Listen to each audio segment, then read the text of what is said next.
Good morning. My name is Caroline, and this is our Catholic audio Bible reading series and Bible study. We are making our way from Genesis all the way to Revelation, a day at a time. And I'm glad that you're joining me. If you are just going about your day and able to listen, I think Bible time is just so important. We are today starting with Genesis. We are reading starting at chapter 33. We're going to read chapter 34 and 35. They're very short, and so I've grouped them in three. Usually I'm doing two chapters, but today we'll do 33, 34, and 35. And we're continuing with our Jacob and his family and their travels. So again, it's Bible Day 15. And we are reading Genesis 33, 34, and 35. So I will go ahead and get started. At the end, I'll link the playlist at the top so that you can go back to prior days. We started in early June, and we're going to continue on, but you can follow along from day to day if you missed any of the days, or go back to any of the days that you wanted to. So with that, let's start at chapter 33. Jacob and Esau meet. Now Jacob looked up and saw Esau coming, and 400 men with him. So he divided the children among Leah and Rachel and the two maids. He put the maids with their children in front, then Leah with her children, and Rachel and Joseph last of all. He himself went on ahead of them, bowing himself to the ground 7 times until he came near his brother. But Esau ran to meet him and embraced him and fell on his neck and kissed him, and they wept. When Esau looked up and saw the women and children, he said, "Who are these with you?" Jacob said, "The children whom God has graciously given your servant." Then the maids drew near, they and their children, and bowed down. Leah likewise and her children drew near and bowed down. And finally Joseph and Rachel drew near, and they bowed down. Esau said, "What do you mean by all this company that I met?" Jacob answered, "To find favor with my Lord." But Esau said, "I have enough, my brother. Keep what you have for yourself." Jacob said, "No, please. If I find favor with you, then accept my present from my hand. For truly to see your face is like seeing the face of God. Since you have received me with such favor, please accept my gift that is brought to you, because God has dealt graciously with me, and because I have everything I want." So he urged him, and he took it. Then Esau said, "Let us journey on our way, and I will go alongside you." But Jacob said to him, "My Lord knows that the children are frail, and that the flocks and herds which are nursing are a care to me. And if they are overdriven for one day, all the flocks will die.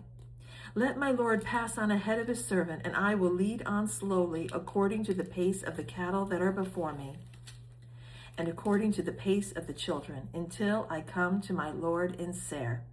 So Esau said, "Let me leave you with some of the people who are with me." But he said, "Why should my Lord be so kind to me?" So Esau returned that day on his way to Seir. But Jacob journeyed to Succoth, and built himself a house, and made booths for his cattle. Therefore the place is called Succoth. Jacob reaches Shechem. Jacob came safely to the city of Shechem, which is in the land of Canaan, on his way from Paddan Aram, and he camped before the city. And from the sons of Hamor, Shechem's father, he bought for 100 pieces of money the plot of land on which he had pitched his tent. There he erected an altar and called it El Elohe Israel. The rape of Dinah.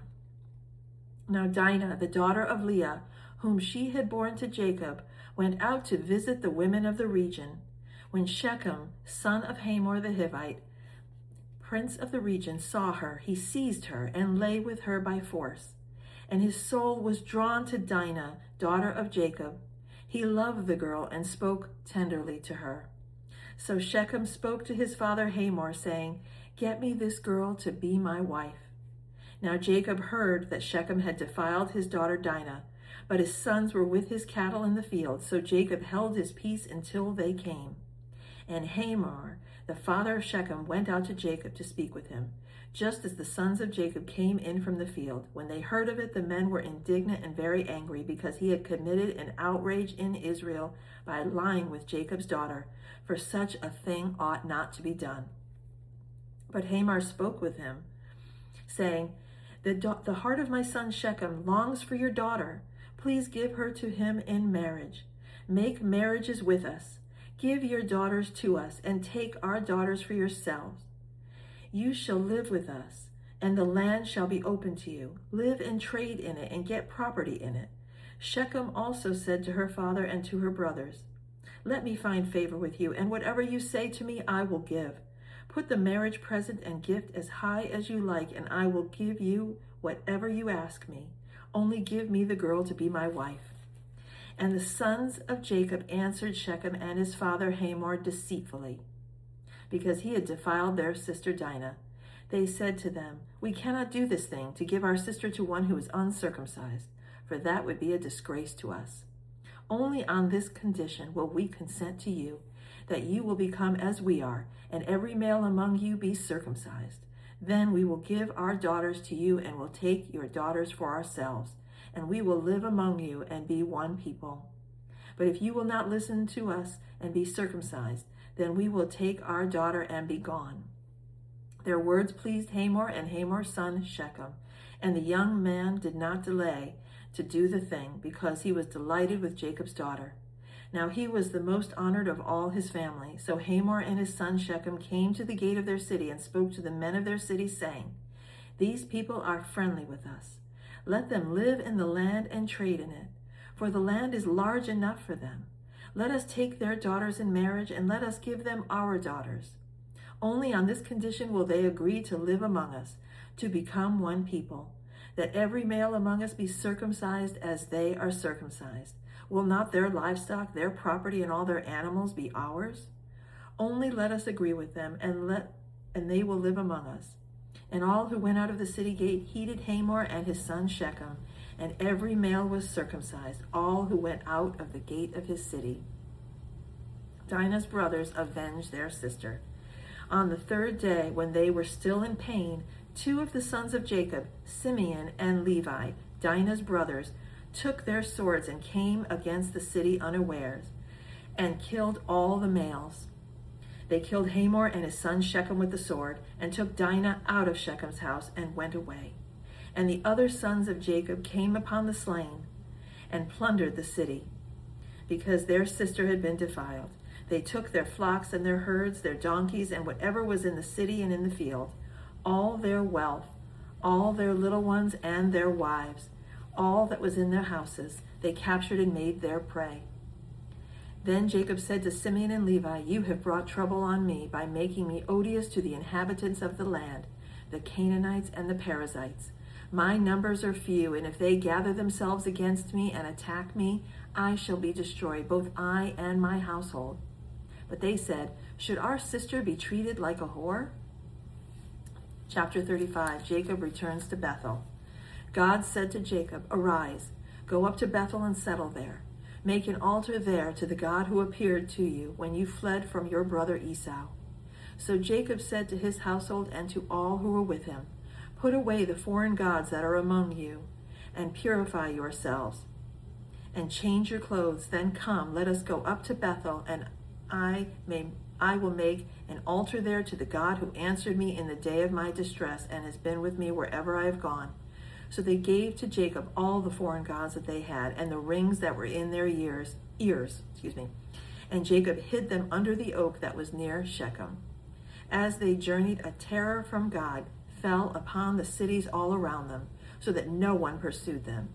Jacob came to Luz, that is Bethel, which is in the land of Canaan, and he and all the people who were with him, and there he built an altar and called the place El Bethel, because it was there that God had revealed himself to him when he fled from his brother. And Deborah, Rebekah's nurse, died, and she was buried under an oak below Bethel. So it was called Allon Bakuth. God appeared to Jacob again when he came from Paddan Aram, and he blessed him. God said to him, your name is Jacob. No longer shall you be called Jacob, but Israel shall be your name. So he was called Israel. God said to him, I am God Almighty. Be fruitful and multiply. A nation and a company of nations shall come from you, and kings shall spring from you. The land that I gave to Abraham and Isaac I will give to you, and I will give the land to your offspring after you. Then God went up from him at the place where he had spoken with him. Jacob set up a pillar in the place where he had spoken with him, a pillar of stone, and he poured out a drink offering on it and poured oil on it. So Jacob called the place where God had spoken with him Bethel. The birth of Benjamin and the death of Rachel. Then they journeyed from Bethel, and when they were still some distance from Ephrath, Rachel was in childbirth, and she was in a difficult labor. When she was in her difficult labor, the midwife said to her, Do not be afraid, for now you will have another son. As her soul was departing, for she died, she named him Ben-Oni, but his father called him Benjamin. So Rachel died, and she was buried on the way to Ephrath, that is Bethlehem. And Jacob set up a pillar at her grave. It is the pillar of Rachel's tomb, which is there to this day. Israel journeyed on and pitched his tent beyond the Tower of Eder. While Israel lived in that land, Reuben went and lay with Bilhah, his father's concubine, and Israel heard of it. Now the sons of Jacob were 12. The sons of Leah, Reuben, Jacob's firstborn, Simeon, Levi, Judah, Issachar, and Zebulun. The sons of Rachel, Joseph and Benjamin. The sons of Bilhah, Rachel's maid, Dan and Naphtali. The sons of Zilpah, Leah's maid, Gad and Asher. These were the sons of Jacob who were born to him in Paddan Aram. The death of Isaac. Jacob came to his father Isaac at Mamre, or Kiriath Arba, that is Hebron, where Abraham and Isaac had resided as aliens. Now the days of Isaac were 180 years, and Isaac breathed his last. He died and was gathered to his people, old and full of days, and his sons Esau and Jacob buried him. So there we have it. We have chapter 33, 34, and 35. In 33, we see that Jacob and Esau meet, and contrary to what Jacob thought, Esau was just so happy to see him, held no ill will towards his brother, no revenge, no avenging what had happened to him before Jacob had left, and Jacob had encouraged and entreated Esau to take the gifts that Jacob had provided for him. Esau didn't want to take them, but Jacob treated him and said, look, God's been so good to me. I have everything I want, and I want you to have these things. And so he does that. And then Esau says, come with me, we'll go on ahead. And Jacob lingers. And these 3 chapters are a little bit strange as far as, there's not a lot of information on this. I did a bit of research, and there are Jewish scholars that say that, contrary to what, God had told Jacob to do and what Esau was asking him to do, Jacob sort of lingered. He reached Shechem, bought land within the Canaanites. He didn't come immediately, and so there they are, Jacob and his family in Shechem with the Hivites and the Canaanites, and so he delayed. And then chapter 34, we have a very difficult chapter where his daughter Dinah is raped by the Hivite, and he is Shechem, who is the son here, and he takes her, Dinah, by force. We have Dinah out walking among the other women, being taken by Shechem, but Shechem loved her after, and his soul was drawn to her, and he wanted to make her his wife, which was customary. If you in that time, unfortunately, rapists, do marry their victims, and that brings, back some honor. But he was not an Israelite, and he sent his father to Jacob. Jacob was silent. That's why I say this is very hard. It's difficult. It's a little confusing. Jewish scholars, do fault Jacob for being silent when this had happened to his daughter. He didn't take any actions. And I don't know if maybe spiritually his faith was growing in God, and maybe that's why. But so his daughter is with Shechem. She was in his home. He sends his father to speak to Jacob to make a price for a bride price so that he could marry Dinah. He was very much in love with her. He would pay anything. And so the sons of Jacob came up with this idea, you be circumcised like all of us. And the Canaanites there, the Hivites, they agreed to that. They said, we will of course do this. And Shechem and his father also sold it to the rest of the people of the town by saying, wouldn't their possessions, be our possessions? We will be like them. We'll become one people. And so they entered into this, marriage kind of agreement. And the two adult sons of Jacob, Simeon and Levi, after the circumcision, kill Shechem and his father, and then they kill all of the men that were circumcised, all the men of the town, and then all of Jacob's sons, then loot all of the possessions and the land there, taking everything, including the women, as their own servants or slaves. And then, Jacob, he is, telling his sons, you've brought me such trouble, Simeon and Levi, especially because they're the ones that killed all these men. You brought me this trouble, and now we're going to have to flee. And all of these men that hear of what happened will come after me. We're a small number.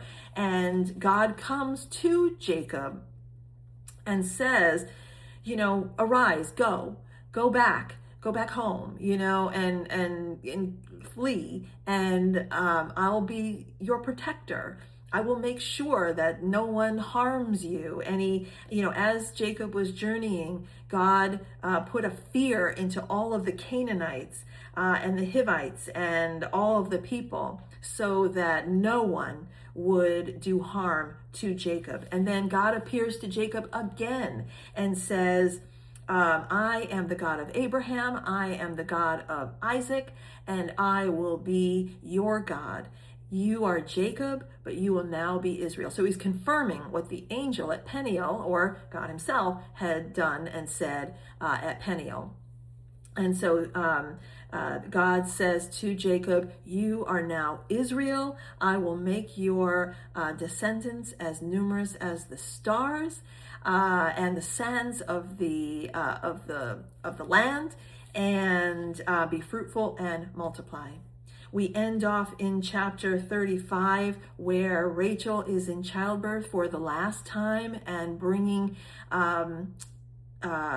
Jacob's last son, Benjamin. So Benjamin is the youngest, is with Rachel. Rachel dies in childbirth, and then Isaac also dies. And Esau and Jacob bury Isaac. And we end chapter 35. We're heading off into chapter 36 tomorrow. Very important, but confusing, information here. We are not told in the story of Dinah, how did Dinah feel about this? Some Jewish scholars say that she refused to leave, that, Simeon, her brother, told her that, and again, this is Jewish scholars saying that Simeon had said that he would protect her. Obviously, she was defiled at this point, making a marriage very unlikely for her, after having been defiled. And some Jewish scholars say that Simeon married her. There's some evidence about a son born to him from a Canaanite woman. And the Jewish scholars say that that could be Dinah, considered then after everything that happened. And some Jewish scholars say that Dinah married Job. And we see in the story of Job later in the Bible that Job's wife was very bitter against God, and that's why they think it was Dinah. But later, after Job is restored, they have a great big family and multiple children. So whether you believe that it's Simeon that married her, whether you believe that she did not marry, because there's just no other mentions of her later. That's why it's a very confusing and very difficult kind of chapter, not only because of the rape, of course, but just because of how it's silent on a number of things. And Jacob himself was silent during this time. God was also silent during that time. And so it also speaks of the depravity of, some of the, men then, amongst the Canaanites and society in general. And then, of course, God protecting Jacob and urging him to go and protecting him as he went, and then giving him sort of this covenant, confirming the covenant. So, a lot there to unpack, a lot there that's very interesting. And I hope that you found it interesting as well. This book of Genesis is a very interesting, obviously, history, stories, examples of the people then, and also, a foreshadowing of so much after, going right into the New Testament. So we're going to continue on with chapter 36 tomorrow. I hope that you will continue to join us every day. Please feel free to share, comment if you'd like to. And I'm going to link again the playlist here at the end of this video so that you can go back through other of the episodes, the series videos, and again, join us tomorrow. I hope that you have a good rest of your day, and thanks for joining me.